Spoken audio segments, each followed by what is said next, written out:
उत्तराखंड के पहाड़ी इलाकों में लोगों का रहन सहन, यहाँ की संस्कृति, परंपरा, जीवन काफी अलग रहा है। ये सभी सृष्टि के संतुलन बनाए रखने और प्रकृति से जुड़ने और नजदीक रहने वाली हैं।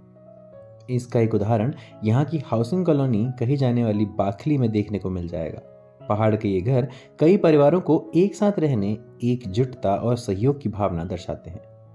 स्थानीय मनोज बताते हैं कि बाखली पहाड़ के घर होते हैं जिन्हें पारंपरिक तरह से मिट्टी और पत्थरों से मिलकर बनाया जाता है।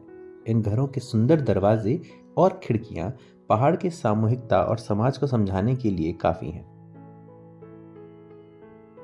इस बाखली में वास्तुकला, इतिहास, संस्कृति सब एक साथ स्पष्ट रूप से दिखाई देता है। उत्तराखंड के पहाड़ों में बनी इन बाखलियों के सभी कमरे एक जैसे होते हैं। एक पूरी बाखली में एक ही बिरादरी के लोग रहते हैं। सभी परिवारों को मिलने वाले कमरों की संरचना एक जैसी होती है। इन कमरों की सबसे बड़ी खासियत है कि सर्दियों में ये गर्म रहते हैं और गर्मियों के दौरान ठंडक देते हैं। नीचे का हिस्सा जानवरों के रहने के लिए और आगे का हिस्सा चारे के रखने के लिए इस्तेमाल में लाया जाता है। कि जो हमारे पहाड़ों में ये होता है कि जो बगल-बगल में घर होते हैं, मलबखई, तलबखई बोलते हैं।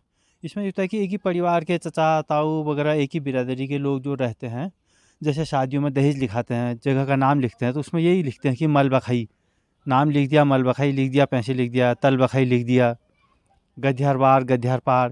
ये पहाड़ों में यही सिस्टम है, मगर अब बुजुर्ग लोग इतने रहे नहीं, बुजुर्ग लोग ख़त्म हो गए हैं, नई पीढ़ी लोग सब बाहर चले गए।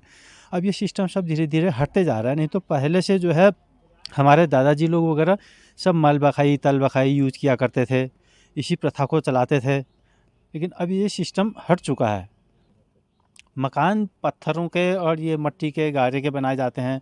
इसमें क्या होता है कि जाड़ों के दिनों में ये गर्म रहता है और गर्मी के दिनों में ठंड रहता है, ये इसकी बहुत बड़ी ख़ासियत है। यहाँ जो है पंखे वगैरह की भी ज़रूरत नहीं पड़ती है, बहुत सुविधा सुविधा से रहा जाता है।